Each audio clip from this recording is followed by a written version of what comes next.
اعوذ باللہ من الشیطان الرجیم بسم اللہ الرحمن الرحیم۔ سورۃ التکویر، ویسے تو یہ 4 سورتوں کا جو یہ آیا ہے، دو کے 2 جوڑے ہو چکے۔ اب یہ ہے کہ اس سورہ مبارکہ کا پھر جوڑا جو ہے سورہ انفطار آئے گا بعد میں، لیکن یہ کہ 4 سورتیں تکویر، انفطار، مطففین اور انشقاق، یہ چاروں جو ہے مل کر بھی ایک گروپ بنتی ہیں۔ بسم اللہ الرحمن الرحیم۔ اذا الشمس کورت، جب سورج لپیٹ لیا جائے گا یا دھوپ لپیٹ لی جائے گی۔ اب یہ قیامت کے حالات ہیں، کیسے ہوں گے، کب ہوں گے۔ وَإِذَا النُّجُومُ انْكَدَرَتْ، اور جب یہ ستارے ماند پڑ جائیں گے۔ وَإِذَا الْجِبَالُ سُيِّرَتْ، جبکہ پہاڑ چلائے جائیں گے۔ وَإِذَا الْعِشَارُ عُطِّلَتْ، اور جبکہ گابھن بیاہنے والی جو ہے اونٹنیاں وہ کھلی پھریں گی۔ یہ عربوں کی جو ہے سب سے بڑی متاع ہوتی تھی، اونٹنی ہے، اور اس کا حمل جو ہے وضع حمل کا وقت اب قریب آیا ہوا ہے، تو اس کو تو بہت حفاظت سے رکھتے تھے، سنبھال کر رکھتے تھے، سیوا کرتے تھے۔ اس وقت کس کو فکر ہوگی؟ خود اس وقت عورتوں کو اپنے حمل کی فکر نہیں ہوگی تو وہ اونٹنیوں کے حمل کی کس کو فکر ہے؟ وَإِذَا الْعِشَارُ عُطِّلَتْ، وہ ایسی پھریں گی کہ کوئی ان کو پوچھتا ہی نہیں۔ وَإِذَا الْوُحُوشُ حُشِرَتْ، اور جبکہ وحشی جانور جو ہیں وہ بھی جمع ہو جائیں گے، ان کے اندر بھی وہ وحشت وغیرہ ختم ہو جائے گی۔ وَإِذَا الْبِحَارُ سُجِّرَتْ، اور جب سمندر دہکا دیے جائیں گے، ابالے جائیں گے۔ یہ اگلی صورت میں بھی آئے گا، وہاں فجرت ہے، یہاں سجرت ہے۔ محسوس ایسا ہوتا ہے واللہ عالم کہ زمین کو جب کھینچا جائے گا تو اس کے اندر کی گرمی جو ہے وہ اوپر آئے گی، اور سمندروں کے نیچے گویا کہ یوں سمجھیے کہ جیسے سمندریں ہوں گے، سمندر بن جائیں گے بہت بڑی دیگیں، جن کے نیچے وہ آگ جو ہے وہ قریب آ کر جب جلے گی تو یہ سمندر جو ہے یہ ابل رہے ہوں گے، اور ابل کر جو ہے کہ بخارات بنیں گے۔ اذا البحار سجرت واذا النفوس زوجت، اور جب جانوں کو جوڑ ملائے جائیں گے، یعنی مختلف لوگوں کے کہ یہ کس قسم کے لوگ تھے، یہ کس قسم کے لوگ تھے، یا علیحدہ علیحدہ یوزعون جو آیا ہے ان کو مختلف جماعتوں میں تقسیم کیا جائے گا۔ واذا الموءودۃ سئلت، اور جب کہ وہ لڑکی، وہ بیٹی کے جو زندہ دفن کر دی گئی تھی، اس سے پوچھا جائے گا بأی ذنب قتلت، کہ وہ کس گناہ کی پاداش میں قتل کی گئی تھی۔ دیکھیے کس قدر لطیف ہے، اس سے پوچھا جائے گا تجھے کس لیے قتل کیا گیا۔ بأی ذنب قتلت وإذا الصحف نشرت، جب صحیفے کھول دیے جائیں گے یعنی اعمال نامے۔ وإذا السماء کشطت، اور جب آسمان کی کھال اتار لی جائے گی، جیسے جانوروں کی کھال جب اتار لی جاتی ہے تو اب وہ اندر سے گوشت سارا نظر آ رہا ہے، تو ایک مفہوم تو یہ ہے کہ آسمانوں کے اوپر جو کچھ ہے وہ بھی انسانوں کو نظر آنے لگے گا، اور ایک یہ بھی ہے کہ جو ہم نے پڑھا تھا سورہ رحمان میں، فَإِذَا انشَقَّتِ السَّمَاءُ فَكَانَتْ وَرْدَةً كَالدِّهَانِ، تو جیسے کہ جانوروں کی جب کھال اتر جاتی ہے تو اندر سے سرخ گوشت نکلتا ہے، اسی طریقے سے اس وقت جو ہے پہاڑ کی ان کے آسمانوں کی شکل ہو جائے گی۔ واللہ عالم۔ وَإِذَا الْجَحِيمُ سُعِّرَتْ، اور جب کہ جہنم دہکائی جائے گی۔ وَإِذَا الْجَنَّةُ أُزْلِفَتْ، اور جب جنت قریب لے آئی جائے گی۔ ان 13 آیتوں کے بعد فرمایا عَلِمَتْ نَفْسٌ مَّا أَحْضَرَتْ، ہر جان جان لے گی کہ اس نے کیا چیز یہاں پہنچائی ہے، کیا حاضر کی ہے، کیا عمل لے کر آئی ہے۔ اس وقت سب کے سامنے اپنا کچا چٹھا آ جائے۔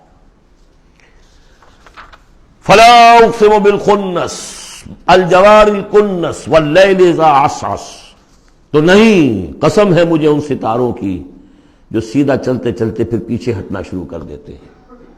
الجوار الکنس، اور پھر وہ دبک جاتے ہیں۔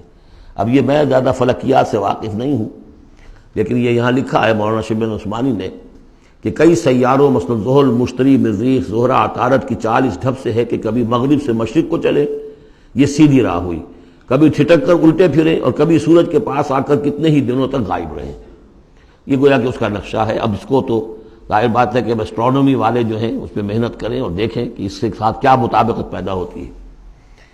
ان کی قسم کھائی واللیل اذا عسعس والصبح اذا تنفس، یہ سمجھ میں آنے والی بات ہے۔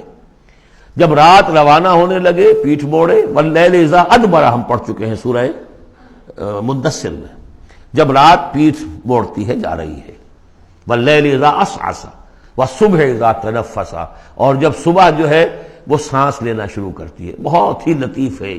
صبح کے وقت جیسے پہلے سناٹا پڑا ہوا تھا، اب یہ ہے کہ کچھ نہ کچھ کوئی کا دکا آدمی آپ کو سڑک پہ چلتا نظر آیا، کوئی نکلا ہے، گویا کہ صبح نے سانس لینا شروع کر دیا ہے، اس کا تنفس جو ہے اس کا آغاز ہو گیا۔ وَالصُّبْحِ إِذَا تَنَفَّسَ، اب یہ قسمیں کھا کر، إِنَّهُ لَقَوْلُ رَسُولٍ کریم، یہ قرآن ایک بہت باعزت ایلچی کا قول ہے، اور یہاں مراد ہے حضرت جبرائیل علیہ السلام۔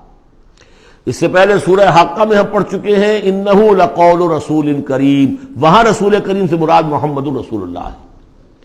اور سورہ حج میں ہم پڑھ چکے ہیں اللہ یصطفی من الملائکۃ رسلا ومن الناس، اللہ چن لیتا ہے، پسند کر لیتا ہے فرشتوں میں سے بھی ایلچی پیغامبر اور انسانوں میں سے بھی۔ فرشتوں میں سے چن لیا جبرائیل کو علیہ الصلوۃ والسلام، اور انسانوں میں سے چن لیا محمد کو صلی اللہ علیہ وسلم، اور ان دو کڑیوں کے اتصال سے نبوت اور رسالت جو ہے اس کی کڑی مکمل ہوئی۔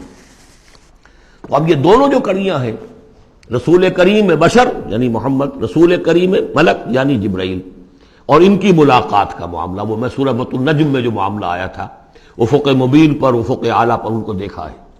وَلَقَدْ رَآهُ نَزْلَةً أُخْرَىٰ عِندَ سِدْرَةِ الْمُنتَهَىٰ، اور اصل ملک کی شکل میں ایک مرتبہ اور دیکھا ہے سدرۃ المنتہا کے پاس شب معراج میں۔ إِنَّهُ لَقَوْلُ رَسُولٍ كَرِيمٍ ذِي قُوَّةٍ عِندَ ذِي الْعَرْشِ مَكِينٍ، وہ فرشتہ بہت قوت والا ہے، اور جو عرش والا ہے یعنی اللہ، اس کے قریب اس کا ٹھکانہ ہے۔ عند ذی العرش مکین، بہت پائے والا، مقربین میں سے۔ مطاع، تمام فرشتے اس کی اطاعت کرنے والے، وہ مطاع ہے، سپہ سالار ہے فرشتوں کا، اس کا حکم مانا جاتا ہے۔ سمامین، اور اس کے ساتھ ہی امانت دار ہے، مجال نہیں ہے کہ کسی کی حق تلفی کرے۔ وما صاحبکم بمجنون، اور تمہارے یہ ساتھی جو ہے محمد صلی اللہ علیہ وسلم، یہ کوئی مجنون نہیں ہے۔ اب دیکھیے اس کے بالکل برعکس شکل تھی سورۃ النجم میں، لیکن وہاں بھی قسم تھی ستارے ہی کی، یہاں بھی ستارے، فلا اقسم بالخنس الجوار الکنس، وہاں تھی والنجم اذا ہوا ما ضل صاحبکم، وہاں صاحبکم سے بات شروع کر کے اور پھر فرشتے تک لائی گئی، یہاں فرشتے سے شروع کر کے صاحبکم تک لائی گئی، عکسی ترتیب ہے، صرف وہی فرق ہے۔ ما ضل صاحبکم وما غوا وما ينطق عن الهوى ان هو الا وحی یوحی علمہ شدید القویٰ، وہاں شدید القویٰ حضرت جبرائیل کو کہا تھا، یہاں بھی ذی قوت عند ذی العرش مکین۔ تو یہ دو کڑیے ہیں اصل میں، اور ان کا لنک جو ہے ثابت کیا جا رہا ہے کہ ان کی ملاقات ہے۔ اصلی شکل میں بھی حضرت جبرائیل کو محمد رسول اللہ نے دیکھا ہے، رؤیت جبرائیل ثابت ہے۔ یہ مضمون ہم انشاءاللہ اگلے سیشن میں مکمل کریں گے۔ صدق اللہ العظیم۔